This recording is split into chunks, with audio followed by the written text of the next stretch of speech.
আসসালামু আলাইকুম প্রিয় বন্ধুরা, সবাই কেমন আছেন? আশা করি সবাই ভালো আছেন। আজকে আমাদের বিলে গেলাম, ধান কেটে বদলা লইছি। আজকে সারাদিন ধান কেটেছি, ধান কেটে কেটে তারপরে এগুলা থুবাইছি অন্যান্য বদলারা, তারপরে এগুলা ফোজা বান্ধা বাড়িতে নিয়ে যাইব। এই খরা মৌসুমে অনেকের ধান চলে আসছে, তাই অনেকে ধান কেটে ফেলতেছে। আবার যাদের ধান এখনও পাকে নাই তাদের জ্যৈষ্ঠ মাসে আশা করি সবগুলো পেকে ফেলবে, কারণ আমাদের এলাকায় বন্যা প্লাবন খুব দ্রুত চলে আসতেছে। বন্যা হলে এই ধান নষ্ট হয়ে যেতে পারে, তাই যারা দ্রুত পারেন এই ধান কেটে বাড়িতে তুলে ফেলুন।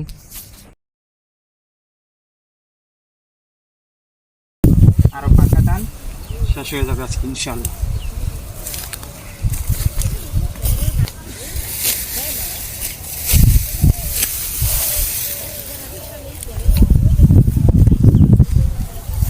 এই যে আমার চেহারাটা সাথে হবে না, ধানটা সহ